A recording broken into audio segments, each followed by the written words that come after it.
One of the more frequent questions that I get is about portable cooking, so stuff that you can use outdoors or indoors or whatever. So I'm going to show you some of the things that I've learned about different stoves and my trials and tribulations throughout the years. So you have a lot of options.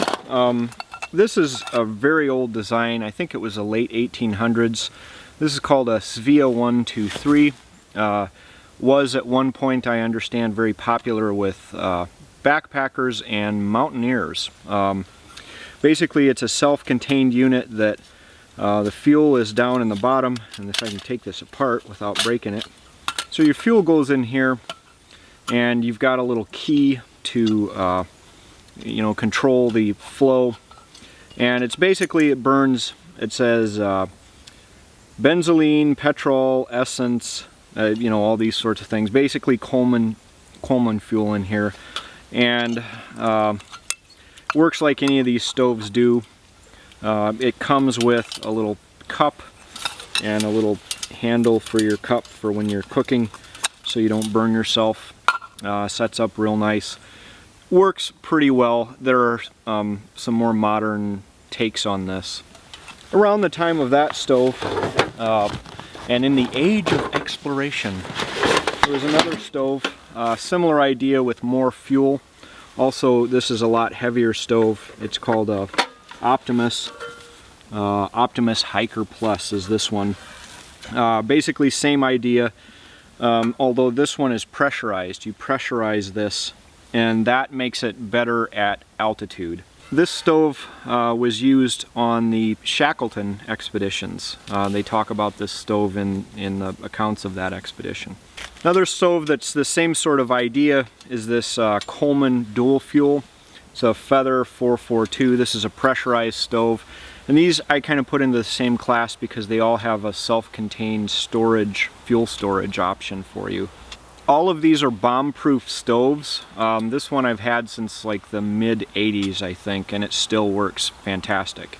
Another fairly ancient concept is the alcohol stove, and this is a kit made by Trangia. It's a big, complicated, self-contained thing. Mine comes with a teapot. Comes with a couple little cooking dishes. And the idea here is that you have a little base with some ventilation around so that it draws air in real well, and then a top, and your pot nests down in there, and then you have a little alcohol burner that sits down in there.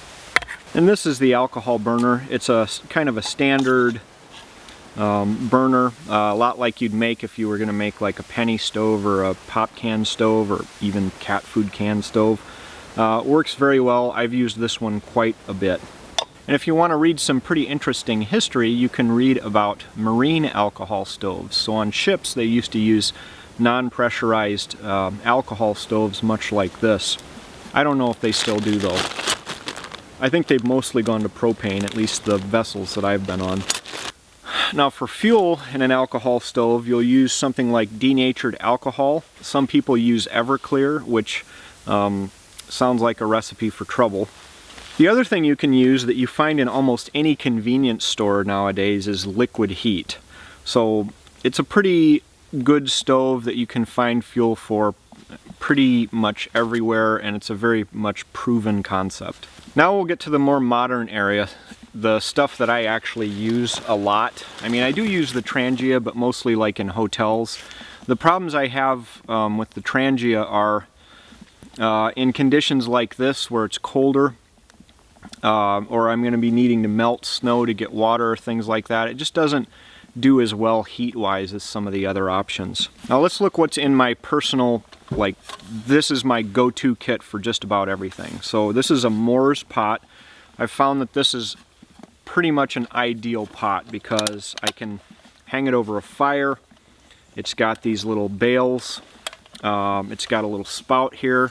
Got a lid that you can remove. You can cook over a fire if you want. You can cook on a stove if you want. It's big enough to melt snow handily for one person.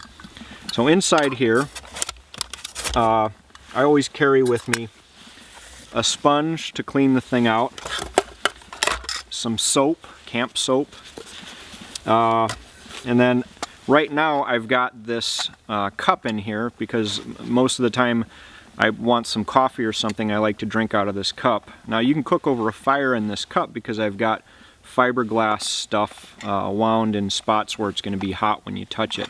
And I actually have a video series up cooking with an alcohol stove or over a fire with this particular cup.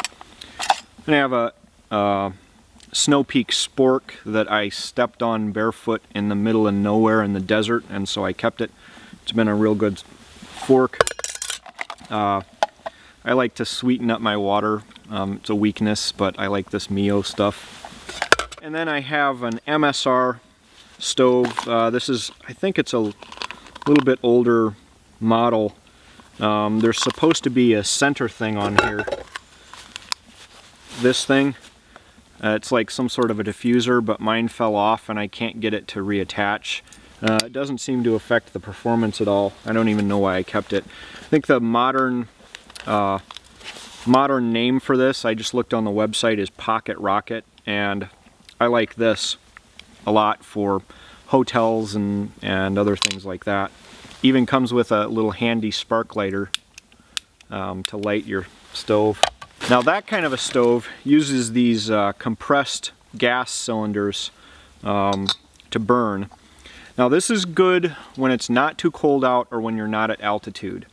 And why do I say that? And there's for everything that I say, you're going to have 10 people in the comments say that I'm wrong. Well, this is just from my observations. So if you take this up at altitude, or you take it in the cold or in the snow, it's going to work. There's not going to be a problem, but it's going to burn for a while, and then it's going to freeze up on the outside. And you shake it and try to break up some of the frost that's in there or whatever is going on in there, and it'll burn hot for maybe up to a minute, and then you'll have to do it again, and it's just more mess. The other thing is that these containers for long-term outdoor stuff, it's hard to find them. They're relatively expensive for what you get, and this is more of a close to civilization option for me. Maybe a day trip somewhere when it's not cold and I'm not at altitude. Now, full disclosure, when I go out on big trips, I'll have this Moore's pot, but instead of that blue cup, most of the time what I'll have nested inside of there is an MSR Titan pot. It works well. You cook your main stuff in here. This is big enough and holds enough that if you're cooking dehydrated food, you can make enough meals for 2 people. It also makes a decent pot of coffee for 2 or more people, depending on how much they drink. And then I have the MSR Titan to either warm up something personal for me or to eat out of, and this can be the community pot. So, what is my absolute go-to must-have stove? If I could only have one, what am I going to take with me? Because it works everywhere. Well, it's this. This is an MSR Whisperlight. And I've used this or a version of it for years and years and years, and it has never failed. It's basically your standard, you've seen this before, I know you have. Your standard stove that connects up to a fuel bottle here.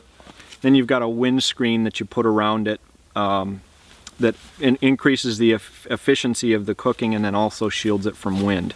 These put out enough heat to reliably melt snow for you. They always work. There's very few moving parts on them. Also, if I'm going to be gone for a period of time, I bring a repair kit for these. They make a teeny tiny little repair kit because there's so little that can go wrong with these. This end connects to here, and then this plugs into your bottle. Because this is a pressurized system, it also works at altitude. I've never seen one of these fail, and it's pretty much my go-to because it's lightweight. It operates on the same principle as a couple of the other stoves I've showed you, but I like the separate fuel bottle that's easy to fill up. This whole system is a lot lighter weight, and you have more fuel capacity than you do with the other stoves that I've shown. So that's it. I hope you got something out of it. Any questions, ask in the comments, and I'll do my best to answer. Thanks for watching.